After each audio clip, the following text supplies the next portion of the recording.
ক্বালা রাসূলুল্লাহ সাল্লাল্লাহু আলাইহি ওয়াসাল্লাম, আল্লাহ নবী বলেন, আতাইতু লাইলাতান উসরিয়া বি আলা কওমিন, আমি মেরাজে রওনা করলাম, এমন এক সম্প্রদায়ের পাশ দিয়ে আমি রওনা করলাম, যাদের দিকে আমি তাকাইলাম, তাকায়া দেখলাম বুতুনুহুম কাল বুয়ুত, তাদের পেটগুলা বিশাল বড় বাড়ির মতো। ফিহা আল হাইয়াত তুরা মিন খারিজি বুতুনিহিম, পেটের বাহির থেকে তাকায়া দেখা যায় তাদের পেটের ভিতর বিশাল বড় বড় সাপ। আমি জিবরিল আমিনকে প্রশ্ন করলাম, মান হাউলাই ইয়া জিবরিল, জিবরাইল এরা কারা?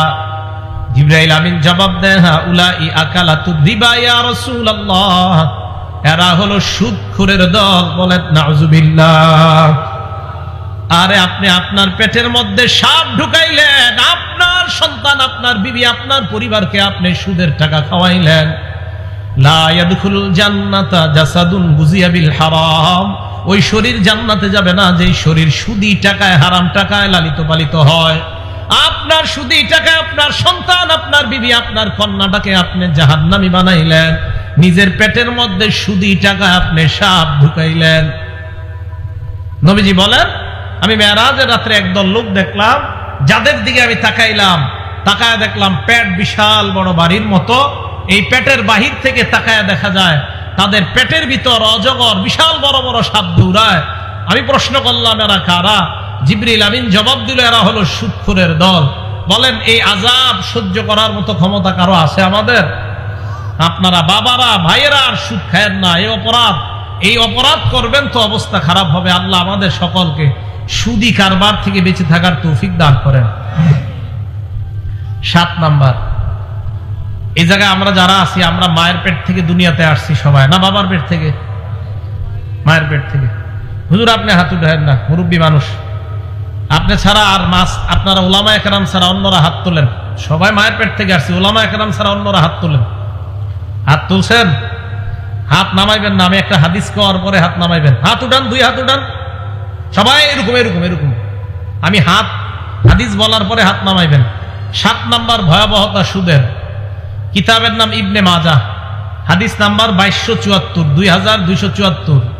ক্বালা রাসূলুল্লাহ সাল্লাল্লাহু আলাইহি ওয়াসাল্লাম, আল্লাহ নবী বলেন, আর রিবা 70 হুবা, নবীজি বলেন সুদের 70টা শাখা। আইসারুহা আইয়ানকিহার রাজুল উম্মা, 70টা শাখার মধ্যে সবচাইতে ছোট শাখা হলো কোন সন্তান তার আপন মায়ের সাথে জিনা করা। কি করা? হাত নামান। তাহলে এটা কত ভয়ঙ্কর অপরাধ। আপনার মায়ের সন্তান সবাই, মারা আমার ওয়াজ যারা শুনতেছেন, আপনার সন্তানকে আপনি সুদ খাইতে দিয়েন না। স্ত্রী যারা আমার ওয়াজ শুনতেছেন, আপনার স্বামীকে সুদ খাইতে দিয়েন না। সন্তান যারা আমার ওয়াজ শুনতেছেন, আপনার বাবাকে বলেন, আগে আমার বছরে 5টা প্যান্ট 5টা শার্ট লাগতো, আব্বা আমার প্যান্ট শার্ট কমায় দেন, সুদের টাকা ছেড়ে দেন। বিবি আপনার স্বামীকে বলেন, আমার ঘরে চাল ডাল হলেই চলবে, বেশি ভালো খাবার লাগবে না, সুদের টাকায় আমি ভালো হারাম খাবার চাই না, আমি হালাল টাকায় চাউল ডাউল এটা আমার চলবে, এর চেয়ে বেশি লাগবে না। আমার স্বামীকে আপনি বলেন। মা আপনার সন্তানকে আপনি বলেন, বাবা আমি তোমাকে জন্ম দিলাম, যে একটা সন্তান তার মায়ের সাথে ব্যভিচার করা নাকি সবচেয়ে ছোট অপরাধ সুদের, আমি চাই না তুমি সুদের কারবার করো। তাহলে কোনো সন্তান চায় না তার আপন মায়ের সাথে ব্যভিচার হোক, এটা কোনো সন্তান চায় না, কোনো মাও চায় না কোনো সন্তানের দ্বারা এই অপরাধ হোক। আল্লাহ সকলকে সুদ থেকে বেঁচে থাকার তৌফিক দান করেন। 8 নাম্বার, যারা সুদ খায় তাদের দুনিয়া ধ্বংস, আখিরাত ধ্বংস। যারা সুদ খায় তাদের দুনিয়া ধ্বংস, আখিরাত ধ্বংস। বিসমিল্লাহ। আল্লাহুম্মা লাকাল হামদু ওয়া লাকাশ শুকরু। এইগুলা লাগাইছেন কেন মাহফিলে? হ্যাঁ, এগুলা কি কওমি মাদ্রাসার মাহফিলে তো এটি থাকে না। এটি তো এইগুলা দেখলে তো অন্য মাহফিল মনে হয়, এগুলা তো মাদ্রাসার মাহফিলে থাকার কথা না। না যাই হোক, মানে অন্তত এইসব মাদ্রাসায় তো এইগুলা থাকবে না। এই জন্য তো আল্লাহ দেখাই দিচ্ছে যে এগুলা তো অন্য জায়গায় ফুটবে, এখানে ফুটবে কেন? যাই হোক, যারা করছে হয়ে গেছে আর কি। তো সাধারণত আর কি এগুলা কিন্তু অন্য অন্য জায়গায় দেখা যায়, এইসব জায়গায় এগুলা দেখা যাওয়ার জিনিস না। ঠিক আছে না? তো 7 নাম্বার, সুদের ব্যাপার 8 নাম্বার, যারা সুদ খায় তাদের দুনিয়া ধ্বংস, আখেরাত ধ্বংস। বুখারী শরীফ হাদিস নাম্বার 2766, 2766 নাম্বার হাদিস। ক্বালা রাসূলুল্লাহ সাল্লাল্লাহু আলাইহি ওয়াসাল্লাম, আল্লাহ নবী বলেন, ইজতানিবুস সাবাল মুবিকাত, 7টা ধ্বংসাত্মক অপরাধ থেকে তোমরা বাঁচবা। কয়টা ধ্বংসাত্মক অপরাধ? 1 নাম্বার শিরকু বিল্লাহ, আল্লাহর সাথে শিরিক করবা না। আল্লাহর সাথে ভুলেও শিরিক করবেন না। আল্লাহর সাথে শিরিক করা এটা সবচাইতে বড় অপরাধ। সহিহ বুখারী হাদিস নাম্বার 2653 নাম্বার হাদিসের বর্ণনা। আল্লাহ নবী বলেন, আল কাবাইর, সবচাইতে বড় কবিরা গুনাহ হলো আল ইশরাক বিল্লাহ, আল্লাহর সাথে শিরিক করা। সবচাইতে বড় কবিরা গুনাহ, তাহলে শিরিক করা যাবে না। 1 নাম্বার আল ইশরাক বিল্লাহ, আল্লাহর সাথে শিরিক করা যাবে না। সহিহ বুখারী হাদিস নাম্বার 7520। আল্লাহ নবীর সাহাবা আব্দুল্লাহ ইবনে মাসউদ প্রশ্ন করলেন, হুজুর সবচাইতে বড় অপরাধ কোনটা? আল্লাহ নবী জবাব দিলেন, আনতাজালা লিল্লাহি নিদ্দান ওয়া হুয়া খালাকাক, আল্লাহ তোমারে বানাইলেন, তুমি আল্লাহর সাথে কাউকে শিরিক করলা, এটা সবচাইতে বড় অপরাধ। সহিহ বুখারী হাদিস নাম্বার 6861। এই হাদিসে নবীজিকে এক সাহাবা প্রশ্ন করলেন, সবচাইতে বড় অপরাধ কোনটা? আল্লাহ নবী জবাব দিলেন, আনতাদউ লিল্লাহি নিদ্দান ওয়া হুয়া খালাকাক, তুমি আল্লাহর সাথে শিরিক করা অথচ আল্লাহ তোমাকে বানাইলেন। মুসলিম শরীফ হাদিস নাম্বার 5018। ক্বালা রাসূলুল্লাহ সাল্লাল্লাহু আলাইহি ওয়াসাল্লাম, আল্লাহ নবী বলেন, লাআনাল্লাহ, ওই ব্যক্তিকে আল্লাহ অভিশাপ দেয়, মান লাআনা ওয়ালিদা, যেই ব্যক্তি তার বাবা মাকে অভিশাপ দেয়। কোন সন্তান তার বাবা মারে অভিশাপ দেয়, আল্লাহ তার অভিশাপ দেয়। 2 নাম্বার, ওয়া লাআনাল্লাহ মান যাবাহা লিগাইরিল্লাহ, আল্লাহ ছাড়া অন্যের নামে পশু জবাই করলে ওই ব্যক্তিকে আল্লাহ অভিশাপ দেয়। আল্লাহ ছাড়া অন্য কারো নামে পশু জবাই করা শিরিক। বলেন সবাই কি? আল্লাহ ছাড়া কারো নামে পশু জবাই করা কি? শিরিক। আল্লাহ বলেন, ফাকুলু মিম্মা যুকিরা ইসমুল্লাহ, খাও ওই পশুর গোশত যে পশু জবাই করার সময় আল্লাহর নাম না হয়। সূরা আনাম আয়াত নাম্বার 118। খাও না ওই গোশত, সূরা আনাম আয়াত নাম্বার 121। ওয়ালা তাকুলু মিম্মা লাম ইযকার ইসমুল্লাহ, ওই পশুর গোশত খাও না যেই পশু জবাই করার সময় আল্লাহর নাম নেওয়া হয় নাই। ওই পশুর গোশত খাও যেই পশু জবাই করার সময় আল্লাহর নাম নেওয়া হয়েছে। যেই পশু জবাই করার সময় মুহাম্মদ রাসূলুল্লাহ সাল্লাল্লাহু আলাইহি সাল্লামের নাম নেওয়া হয়েছে। যেই পশু জবাই করার সময় খাজা মুঈনুদ্দিন চিশতি রহমাতুল্লাহর নামে জবাই করা হয়েছে। যেই পশু জবাই করার সময় আব্দুল কাদের জিলানীর নামে জবাই করা হয়েছে। যেই পশু জবাই করার সময় শাইখুল হাদিসের নামে জবাই করা হয়েছে। যেই পশু জবাই করার সময় মুফতি আমিনীর নামে যদি জবাই করা হয়, এই পশুর গোশত খাওয়া হারাম না হালাল? হারাম। তাহলে নবীর নামেও কোনো পশু জবাই করা হারাম। পশু জবাই হবে কার নামে? আল্লাহর নামে। কি কথা মনে থাকবে? তাহলে মানুষের নামে পশু জবাই করা হারাম। এই খিচুড়ি আপনাদের মাঝে বিলাইলে খাবেন না, হারাম। একদম অন্তর মরে যাবে, দিল মরে যাবে, নামাজে মজা পাবেন না, ছেলে সন্তান পড়াশোনা করবে না এগুলারে। এই জন্য মসজিদে মাঝে মাঝে যে মিষ্টিগুলা দেয়, যদি অনেক হালাল মিষ্টি আছে, আমি বলি বাচ্চাদেরকে এটি খাওয়ায়েন না। খাওয়াইবেন, এ পড়াশোনা ভুলে যাবে। এটি বেশি খাওয়ায়েন না। মরা মানুষের বিরিয়ানি বা ছেলেদেরকে খাওয়ায়েন না, মেয়েদেরকে খাওয়ায়েন না। জায়েজ না জায়েজের মাসা বলতেছি না। মরা মানুষের খাবার আপনার সন্তানাদিদেরকে খাওয়ায়েন না। এটা স্কুলে পড়ুক, মাদ্রাসায়, কলেজ, যেখানেই পড়ুক, এগুলা খাইলে দিল মরে, ব্রেন নষ্ট হয়, মেধা নষ্ট হয়, খাওয়ায়েন না। আল্লাহর নামে যা জবাই করা হয় সেটা খাও, আল্লাহর নামে যা জবাই করা হয় না সেটা খেও না। তাহলে আসেন আবার বুখারী শরীফের 2766 নাম্বার হাদিস, 7টা অপরাধ থেকে বাঁচো। 1 নাম্বার শিরিক করা। 2 নাম্বার সিহরু, জাদু করা থেকে বাঁচো। জাদু কাউকে করব না, অন্য কেউ যেন জাদু না করে আমল করা। ফজরের পর 3 বার কুল হু আল্লাহ, 3 বার কুল আউযু বিরাব্বিল ফালাক, 3 বার কুল আউযু বিরাব্বিন নাস। মাগরিবের পর 3 বার কুল হু আল্লাহ, 3 বার কুল আউযু বিরাব্বিল ফালাক, 3 বার কুল আউযু বিরাব্বিন নাস। বিছানায় যখন যাবেন 3 বার কুল হু আল্লাহ, 3 বার কুল আউযু বিরাব্বিল ফালাক, 3 বার কুল আউযু বিরাব্বিন নাস। পড়ার পর হাতে ফু দিবেন, শরীর মুজুম এই হয় সামনে, এভাবে মুছবেন শরীর। তাহলে ফজরের পর, মাগরিবের পর বিছানায় গেলে কুল হু আল্লাহ কয়বার? ফালাক, নাস। আর কোন নামাজের পর? মাগরিব। ফজর, মাগরিব, বিছানা। বলেন ফজর, মাগরিব, বাকি রইল কয়েকটা নামাজ? যোহর, আসর, এশা। যোহরের পর কুল হু আল্লাহ একবার, কুল আউযু বিরাব্বিল ফালাক একবার, কুল আউযু বিরাব্বিন নাস একবার।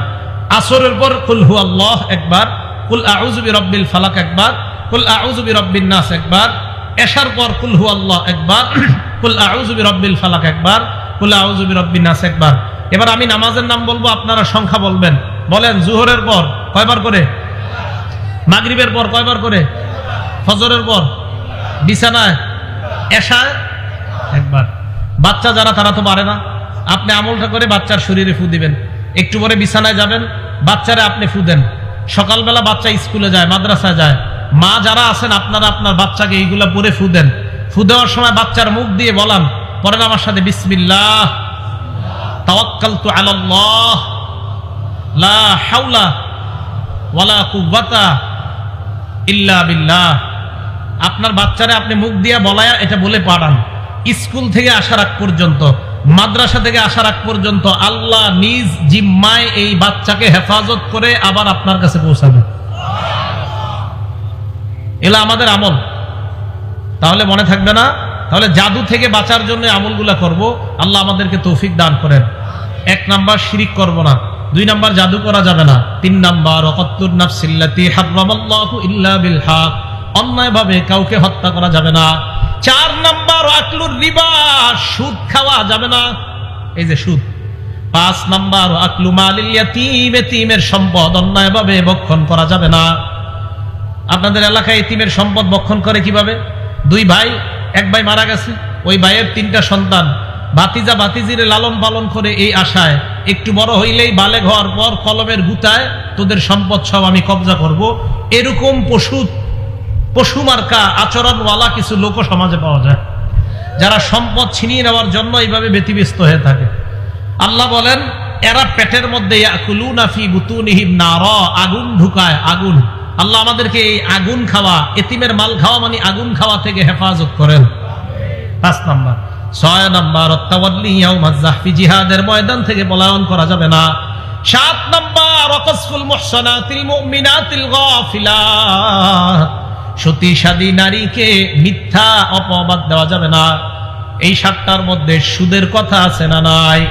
তাহলে সুদ খাওয়া, দুনিয়া ধ্বংস হওয়া, আখিরাত ধ্বংস হওয়া। আল্লাহ আমাদের সকলকে সুদ থেকে বেঁচে থাকার তৌফিক দান করেন।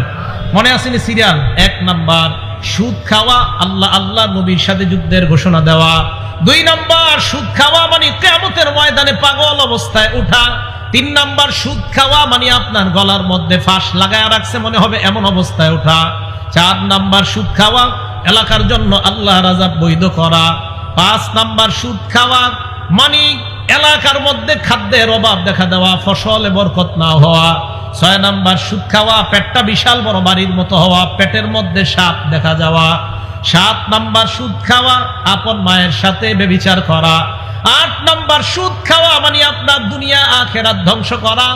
9 নাম্বার, সুদ খাওয়া মানে কিয়ামত পর্যন্ত রক্তের নদীর মধ্যে সাঁতার কাটতে থাকা। কিসের নদী? জোরে বলেন, কিসের নদী? সহিহ বুখারী হাদিস নাম্বার 2085, সহিহ বুখারী হাদিস নাম্বার 7047। 2টা হাদিসে এই কথা আসছে। নবী সাল্লাল্লাহু আলাইহি সাল্লাম ফজরের নামাজ পড়াইছে, পড়ানোর পর সাহাবাদের দিকে ফিরে বসছে। আমাদের এই মসজিদে বসে কিনা? ফজরের পর ইমাম সাহেবরা বসে না? বসে। নবীজি সাহাবাদের দিকে বসলেন, বসার পর সাহাবাদেরকে বললেন, তোমরা রাতের বেলা কেউ স্বপ্ন দেখছো কিনা? তো সাহাবারা দেখলে বলতেন, ওই দিন কেউ কিছু বলে না। নবীজি বললেন, রাআইতুল লাইলাতা রাজুলাইনি আতায়ান, রাতের বেলা 2 ব্যক্তি দেখলাম আমার কাছে আসছে। আসার পর ফাবতাসানি, আমাকে জাগ্রত করছে। জাগ্রত করার পর আমাকে বললেন, ক্বালা লি ইনতালিক, আমাকে বললেন চলেন। আমি চলতে লাগলাম, চলতে চলতে ইলা আরদিন মুকদ্দাসা, একটা পবিত্র জমিনের কাছে আসলাম। এই জায়গায় হাদিসটা সংক্ষেপে, এটা মজার হাদিস, ওলামায়ে কেরাম জানেন, এরপরে বলছি 7047 বুখারী শরীফের হাদিসটা পড়ে নেবেন, অনেক মজা পাবেন। 7 শ্রেণীর অপরাধী, 6 শ্রেণীর অপরাধীর ব্যাপারে বলা হয়েছে, আরেক শ্রেণীর ব্যাপারে বলা হয়েছে, খুব সুন্দর কথা। তো 7047 পুরো বর্ণনাটা আছে, আর বুখারীর 2085 নাম্বার হাদিসের মধ্যে শুধু সুদের অংশটা। তো নবীজি বলেন, একটা পবিত্র জমিনের মধ্যে গেলাম, যাইতে যাইতে চলতে লাগলাম, হাত্তা আতাইনা আলা নাহরিম মিন দামিন, একটা রক্তের নদীর কাছে আসলাম। নদীর কাছে আসার পর নদীর মধ্যে তাকায় দেখলাম, নদীর মধ্যে এক ব্যক্তি দাঁড়ায় আছে, আরেক ব্যক্তিকে দেখলাম নদীর কিনারায়। যাকে আমি নদীর কিনারায় দেখলাম, বাইনা ইয়াদাইহি হিজারা, তার আশেপাশে পাথর আর পাথর দেখলাম। হঠাৎ আমি নদীর মাঝখানের লোকটার দিকে তাকায় দেখলাম ওই লোকটা সাঁতার কেটে নদীর কিনারার দিকে রওনা হয়। যেই মাত্র নদীর কিনারায় যায়, কিনারায় যাওয়ার পর পারে দাঁড়িয়ে থাকা যে লোকটা, ওই লোকটা একটা পাথর নিয়ে তার মুখ বরাবর মারে। ফালকামাহু হাজারা, এই জায়গায় আইসা পাথরটা লাগে। লাগার পর রদ্দাহু হাইসু কানা, পাথর লাগার পর সাঁতারকারী লোকটা আবার আগের জায়গায় চলে যায়, আবার সাঁতার কাটে, আবার পাথর মারে, আবার যায়। হাদিসে আল্লাহ নবী বলেন, কুল্লামা জা আলিয়াখরুজা, যতবার বের হতে চায়, রামাল্লাযী আলা শাত্তিন নাহরি হাজারান, ওই ব্যক্তি একটা পাথর নিয়ে তার মুখের মধ্যে মারে আর বারবার নদীর মাঝখানে যায়। আমি প্রশ্ন করলাম, এই লোকটাকে বারবার সাঁতার কাটে নদীর কিনারায় যাইতে পারে না? আল্লাহ নবীকে ওই দুই ফেরেশতা জবাব দেয়, আকিলুর রিবা ইয়া রাসূলুল্লাহ, এরা হলো সুদখোর, কিয়ামত পর্যন্ত সাঁতার কাটবে, কিয়ামতের আগে নদীর কিনারায় উঠতে পারবে না। সুদখোর, এ সত্যি কথা, সত্যি আমাদের নবীজি সত্য কথা বলে। আমি আরিফ বিন হাবিব, আমি মিথ্যা কথা বলতে পারি, আমাদের নবীজি মিথ্যা কথা বলে না, আমাদের নবীজি সত্য কথা বলে। আমাদের নবীজি বলছেন যে এইভাবে সুদখোর কিয়ামত পর্যন্ত নদীতে সাঁতার কাটবে। আল্লাহ আমাদেরকে হেফাজত করেন, এই গ্রামের সকলকে আল্লাহ সুদ থেকে হেফাজত করেন, আমাদের পুরো বাংলাদেশ, সারা পৃথিবীর মুসলমানদেরকে সুদ থেকে হেফাজত করেন। এই গেল 9 নাম্বার, সুদ খাওয়া মানে রক্তের নদীতে সাঁতার কাটা। 10 নাম্বার, যে ব্যক্তি সুদ খায়, সুদ দেয়, সুদ লেখে, সুদের সাক্ষী দেয়। কয় শ্রেণী বললাম? সুদ খায়, সুদ দেয়, সুদের কারবার লেখে, সুদের সাক্ষী দেয়। এই 4 শ্রেণীর উপর আমাদের নবীজি 24 ঘন্টা অভিশাপ দিতে থাকে। আমাদের নবীজির অভিশাপ 4 শ্রেণীর উপর চলতেই থাকে। দলিল নাসাই শরীফ হাদিস নাম্বার 5103 এবং 5104। আন আলী ইবনে আবি তালিব রাদিয়াল্লাহু তাআলা আন আন্না নবিয়্য সাল্লাল্লাহু আলাইহি ওয়াসাল্লাম লানা আকিলার রিবা ওয়া মুকিলা, নবীজি সাল্লাল্লাহু আলাইহি ওয়াসাল্লাম আকিলার রিবা, যে ব্যক্তি সুদ খায় তার অভিশাপ দেয়, ওয়া মুকিলা, যে সুদ দেয় তাকে অভিশাপ দেয়, ওয়া কাতিবা, যে সুদের কারবার লেখে তাকে অভিশাপ দেয়। কি করে? 3 নাম্বার, যে কি করে? সবাই বলেন 3 নাম্বার, যে কি করে? কোথায় চাকরি করা জায়েজ আমি বলবো না, জায়েজ বা না জায়েজ। যে সুদের কারবার লেখে তাকেও নবী অভিশাপ দেয়। আবার বলছি, যে সুদের কারবার লেখে, জোরে বলেন, হয় নাই, আরো জোরে, তাকেও নবী অভিশাপ দেয়। এলো 3 নাম্বার। 4 নাম্বার, ওয়া শাহিদা, সুদের সাক্ষী যে দেয়। আপনাদের এলাকার একজন আরেকজনকে 5 লাখ টাকা দিয়েছে, 10 জনের সাক্ষী রেখে বাজারে নিচে নাস্তা করাইছে 500 টাকা, করানোর পর তোরা সাক্ষী থাক, আমি তাকে 5 লাখ টাকা দিলাম, 1 বছর পর এই 5 লাখে 1 লাখ টাকা আমাকে সুদ দিবে। 10 জন মাত্র 500 টাকার নাস্তা করলেন, সুদের টাকাটা ছুঁয়েও দেখলেন না, খাইলেনও না। হযরতে আলী বলেন, তাদের উপর তওবা করার আগ পর্যন্ত আল্লাহ নবীর অভিশাপ। সাক্ষী দেয়, যে ব্যক্তি সুদের সাক্ষী দেয় তার উপর নবীর অভিশাপ। সুদ খায়েন না, বাপেরা সুদ খায়েন না, আমার চাচারা, বাবারা, ভাইয়েরা সুদ খায়েন না, বন্ধুরা সুদ খায়েন না। এলো 10 নাম্বার। 11 নাম্বার, সামান্য সুদ খাওয়া। বলেন, কি সুদ খাওয়া? সামান্য সুদ খাওয়া। কিতাবের নাম মুসনাদে আহমদ, হাদিস নাম্বার 22,007 নাম্বার হাদিস, 22,007 নাম্বার হাদিস। ক্বালা রাসূলুল্লাহ সাল্লাল্লাহু আলাইহি ওয়াসাল্লাম, আল্লাহ নবী বলেন, দিরহামু রিবান ইয়াকুলুহুর রাজুল ওয়া হুয়া ইয়ালাম আশাদ্দু মিন 36 জিনা। সামান্য পরিমাণ সুদ খাওয়া মানে 36 বার জিনা করার চাইতে বড় অপরাধ করা। সামান্য সুদ খাওয়া 36 বার জিনা করার চেয়ে বড় অপরাধ করা, সামান্য সুদ খাওয়া। তাহলে বলেন, কম সুদ বেশি সুদ হালাল না হারাম? 12 নাম্বার, 4 শ্রেণী এমন, যেই 4 শ্রেণীকে জান্নাত না দেওয়া আল্লাহর হক। মানে আমি আল্লাহ নবীজি সাল্লাল্লাহু আলাইহি ওয়াসাল্লাম বলেন যে আল্লাহ পাক রব্বুল আলামিন, যে আল্লাহ নিজের উপর অবধারিত করেন যে আল্লাহ বলবেন আমি এই 4 শ্রেণীতে জান্নাত দিব না। কয় শ্রেণী? আল্লাহ বলবেন যে আমি আল্লাহ এই 4 শ্রেণীর জান্নাত না দেওয়াটা আমার উপর অবধারিত করলাম। কিতাবের নাম আল মুস্তাদরাক লিল হাকিম, হাদিসের কিতাব, হাদিস নাম্বার 2260 2260। ক্বালা রাসূলুল্লাহ সাল্লাল্লাহু আলাইহি ওয়াসাল্লাম, আল্লাহ নবী বলেন আরবাউন হাক্কুন আলাল্লাহ আল্লাহ ইউদখিলাহুমুল জান্নাহ ওয়া লা ইউযিকুহুম নাঈমাহা। চার শ্রেণী, এমন যে চার শ্রেণীকে আল্লাহ জান্নাতে প্রবেশ করাবে না, তাদেরকে জান্নাতের নিয়ামত আল্লাহ ভোগ করতে দিবে না। এক নাম্বার আকিলুর রিবা, যে ব্যক্তি সুদ খায় তাকে আল্লাহ জান্নাত না দেওয়াটাই আল্লাহর হক, বলেন নাউজুবিল্লাহ। দুই নাম্বার আখিলু মালিল ইয়াতীম, এতীমের সম্পদ অন্যায়ভাবে যে ভক্ষণ করে তাকেও আল্লাহ জান্নাত দিবে না। তিন নাম্বার মুদমিনুল খাম, মদ পান করা অবস্থায় যে ব্যক্তি মারা যায় ওই ব্যক্তিকেও আল্লাহ জান্নাত দিবে না।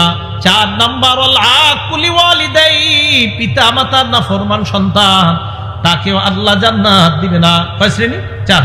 সুদখোর, এতিমের সম্পদ ভক্ষণকারী, মা বাবার নাফরমান সন্তান, মদ পানকারী, এদেরকে জান্নাত না দেওয়াটাই আল্লাহর হক। মনে থাকবে কথাগুলা? শেষ হয় নাই কিন্তু, একটু আবার শুনেন তাহলে। এক নাম্বার সুদ খাওয়া, আল্লাহ নবীর বিরুদ্ধে যুদ্ধের ঘোষণা দেওয়া, সূরা বাকারা আয়াত নাম্বার 278। দুই নাম্বার সুদ খাওয়া, কিয়ামতের ময়দানে পাগল অবস্থায় ওঠা, সূরা বাকারা আয়াত নাম্বার 275। তিন নাম্বার সুদ খাওয়া, কিয়ামতের মাঠে ফাঁস লাগানো অবস্থায় ওঠা, রমদাতুত তাফসির 1 নম্বর খণ্ড 330 নম্বর পৃষ্ঠা। চার নাম্বার সুদ খাওয়া, এলাকায় আযাব বৈধ করে নেওয়া, কিতাবের নাম আত-তারগীব ওয়াত তারহিব 3 নম্বর খণ্ড 69 নম্বর পৃষ্ঠা। পাঁচ নাম্বার সুদ খাওয়া, এলাকায় দুর্ভিক্ষ লাগা, হাদিস নাম্বার মুসনাদে আহমদ 17,822 নম্বর হাদিস। ছয় নাম্বার সুদ খাওয়া, আপনার পেটটা বিশাল বড় বাড়ির মতো হওয়া, পেটে সাপ দেখা যাওয়া, ইবনে মাজাহ হাদিস নাম্বার 2273। সাত নাম্বার সুদ খাওয়া, আপন মায়ের সাথে ব্যভিচার করা, ইবনে মাজাহ হাদিস নাম্বার 2274। আট নাম্বার সুদ খাওয়া, আপনার দুনিয়া আখিরাত ধ্বংস করা, বুখারী হাদিস নাম্বার 2766। নয় নাম্বার সুদ খাওয়া, কিয়ামত পর্যন্ত রক্তের নদীতে সাঁতার কাটা, সহিহ বুখারী হাদিস নাম্বার 2085। 10 নাম্বার সুদ খাওয়া, সুদ দেওয়া, সুদ লেখা, সুদের সাক্ষী দেওয়া, মানি নবীর অভিশাপ গ্রহণ করা, নাসাই হাদিস নাম্বার 5103, 5104। 11 নাম্বার সামান্য সুদ খাওয়া, 36 বার ব্যভিচারের চেয়ে বড় অপরাধ করা, মুসনাদে আহমদ হাদিস নাম্বার 22007। 12 নাম্বার সুদ খাওয়া, আল্লাহর জান্নাত থেকে বঞ্চিত হওয়া, আল মুস্তাদরাক লিল হাকিম 2260 নাম্বার হাদিস। এবার আরেকটা হাদিস শুনেন, আবু দাউদ শরীফ হাদিস নাম্বার, আমি সংখ্যা বলবো আপনারা বলবেন তো কি হয়। 3,3,3,1 কত হয়েছে? 3,331। সুন্দরভাবে বল 3,331 বলেন তো। 31। চা স্টলের সামনে বৈশা আগামীকাল থেকে আর গীবত শেখাতে হবে না, এই সুদ নিয়ে আলোচনা হবে। একজন আরেকজনকে বুঝাইবেন যে হুজুরে কালকে একটা সংখ্যা শিখাইছে, আবু দাউদ শরীফের হাদিস শিখাইছে, কি এখন থেকে আমাদের চাপাবাজি আর চলবে না। আমাদের আলোচনা হবে কি? সুদ নিয়া, ঘোষ নেওয়া। আমাদের আলোচনা চলবে হাদিসের নাম্বার নিয়া, কোরআনের আয়াত নিয়া। আগে আমরা গীবত শেখায়ত করতাম, এগুলা করবো না। তো কালকে সুদখোরদেরকে বলবেন যে আবু দাউদ শরীফের 3,3,3,1, এইভাবে আপনিও বুঝাই দিবেন। এই হাদিসে আসছে, নবীজি বলছে এমন একটা জামানা আসবে, লা ইয়াবকা আহাদুন ইল্লা আকালা রিবা, যে জামানায় সব সুদ খাবে। সব কি খাবে? ওয়া ইন লাম ইয়াকুলহু, ডাইরেক্ট না খেলেও আসবাহু মিন বুখার, সুদের হাওয়া সবার গায়ে লাগবে। হাওয়া সবার গায়ে লাগবে। হুজুর একটু সামনে আসেন, আপনি যদি একটা অভিনয় দেখাবো এখন, দেখবেন তো এই এলাকায় এটা আছে কিনা। আপনার একটু দাঁড়ান লাগবে না, সামনে আসেন। এই জায়গায় আসলে আপনারা সবাই ওনারা দেখতেছেন, দেখেন আপনারে আমি 1 গুন্ডা জমিন দিছি, 1 গুন্ডা জমিন 1 বছরের জন্য 30,000 টাকা নিছি। 1 বছর পর 30,000 টাকা দিয়ে দিব, জমিন দিয়ে দিবেন। এই 1 বছর আপনি জমিনে চাষাবাদ করছেন, এটাই তো এলাকায় চলে সুদ। এটা কি দেখছেন? হুজুর চেহারা খারাপ হয়ে গেছে সবার। হ্যাঁ, এটা সুদ। তো আমি বললাম না, সাদা প্রাইভেট কারটার দিকে তাকান সবাই, সাদা দেখছেন? এবার এই দিক তাকান, এটা কার আমি জানি না। আমি যদি এটা দিয়ে আইসা থাকি তো গাড়ির নাম্বার হবে 4782 সাথে। এখন শুনেন, মনে করে নেন একটা সাদা প্রাইভেট কার দিয়ে আমি আসছি। এই সাদা প্রাইভেট কারটা ওনাকে 10 দিনের জন্য দিছি। তাকান এদিকে, এই গাড়িটা 10 দিনের জন্য দিছি। কয়দিন? খুব শুনেন, মন দিয়ে শুনেন, কিন্তু এটা খুব জরুরি মাসালা। 10 দিনের জন্য গাড়িটা দিছি। দেওয়ার পরে এই একটু মন দিয়ে শুনতে দেন সবাই। গাড়িটা দেওয়ার পরে 10 দিনের জন্য 10,000 টাকা নিছি, সিকিউরিটি হিসাবে গাড়িটা দিছি। 10 দিন পর 10,000 দিয়ে দেবো, গাড়িটা দিয়ে দিব, বা 1 লাখ টাকা নিলাম। এখন ওনার ছেলে কি করছে? বাচ্চা মানুষ, আব্বা আমি একটু গাড়িতে উঠবো, মন চাইছে 10 দিনের মধ্যে। উনিও কি করছে? এই গাড়ির দরজা খুইলা ওনার ছেলেরই নিয়ে একটু বসছে গাড়ির সিটের মধ্যে, একটু কিছুক্ষণ বৈশা আবার নাইমা গেছে। সুদ। এই সামান্য সময় সুদি কারবার করছে। লা ইয়াজুজুল ইনতিফা বিশাইইল মারহুন, ওনার কাছে আমি গাড়িটা বন্ধক রাখছিলাম, এই বন্ধকি জিনিস দিয়ে উপকৃত হওয়া জায়েজ নাই। ওনার কাছে জমিন 1 বছরের জন্য বন্ধক রাখছে, এই বন্ধকি জমিনের মধ্যে চাষাবাদ ফসল করা জায়েজ নাই, যদি করে সুদ, যদি না করে বন্ধক, এটা জায়েজ আছে। কথা বুঝে আসছে? এখন জানি আপনাদের থেকে একটা প্রশ্ন আসতে পারে, অগ্রিম বলে দেখি প্রশ্ন, হুজুর যদি দেওয়ার সময় কিছু টাকা দিয়ে দেয়, দেওয়ার সময় যদি কি দিয়ে দেয়, এটার নাম বাটপারি, বলেন কি জায়েজ নেই? এই কাজই করেন না, হ্যাঁ হ্যাঁ এটা করেন না। ভাড়া দেন, ভাড়া জায়েজ আছে, ভাড়া জায়েজ। ওনারে আমি জমিনটা দিব 1 বছরের জন্য 5,000 10,000 ভাড়া নিব, টাকা আর পাবে না, আমি জমিন 1 বছর পরে পেয়ে যাবো, শেষ, টাকা পাবে না, এটা লিজ, ভাড়া, এটা জায়েজ। সবার কি বুঝে আসছে? বিভিন্ন এলাকায় মসজিদের জমিন এইভাবে বছরে লাগায় সুদি টাকা মসজিদে লাগানো হচ্ছে। তাহলে বলেন তো, শেষে যে সুদের কথাটা বললাম, মুসান্নাফে আব্দুর রাজ্জাকে এই জাতীয় একটা সুরত আছে। এক ব্যক্তি আরেকজনে ঘোড়া দিছে, ঘোড়া বন্ধক দেওয়ার পর তো টাকা নিছে বা যা নিছে, ওই বন্ধকি ঘোড়ার উপরে উনি একদিন উঠছে। ওঠার পর যিনি দেখছেন আলেম বড় তাবি, উনি বললেন, এই তুমি কি করলা, এটা না বন্ধকি ঘোড়া? কয় হ্যাঁ। কয় তুমি উঠলা কেন? এই তো সুদি কারবার করলা। বন্ধকি জিনিস দিয়ে উপকৃত হওয়া যায় না। কি কথা বুঝে আসছে? বলেন আমার সাথে, বন্ধকি সম্পদ দিয়ে, বলেন আরো জোরে সবাই বলেন, বন্ধকি সম্পদ দিয়ে উপকৃত হওয়া জায়েজ নেই। হ্যাঁ, জায়েজ নেই। তাহলে জমিন দিমু, টাকা নিলাম, এই জমিন শুধু ওনার কাছে থাকবে সিকিউরিটি হিসাবে, টাকা যদি মেরে দিই এই জন্য থাকবে, চাষাবাদ ফসল কিচ্ছু করবে না, শুধু রেখে দিবে, টাকা দিমু, জমিন দিয়ে দিবে, এটার নাম বন্ধক। কিছু করবে, এটার নাম সুদ। আল্লাহ আমাদের সকলকে সুদ নামক ভয়ঙ্কর অপরাধ থেকে বেঁচে থাকার তৌফিক দান করেন। আমরা যে সুদের ভয়াবহ 12টা অবস্থা জানলাম, এই ভয়াবহ 12টা অবস্থার কথা সবাইকে মনে করিয়ে দিব। আল্লাহ পাক রব্বুল আলামিন যা শুনলাম বললাম, আমাদের সকলের মাঝে আমরা যেন মুজাকারা করে এই কথাগুলো আমলে নিয়ে সুদি কারবার চিরতরে ছেড়ে দিতে পারি। আল্লাহ তৌফিক দান করেন। আমিন ওয়া আখিরু দাওয়ানা আনিল হামদুলিল্লাহি রাব্বিল আলামিন। আছে কেউ আছে আর কথা বলা? আল্লাহুম্মা সাল্লি আলা মুহাম্মাদি ওয়া আলা আলি মুহাম্মাদ কামা সাল্লাইতা আলা ইব্রাহিম ওয়া আলা আলি ইব্রাহিম ইন্নাকা হামিদুম মাজিদ। আল্লাহুম্মা বারিক আলা মুহাম্মাদ। আপনারা দুরূদ জোরে পড়তেছেন না কেন? পড়েন।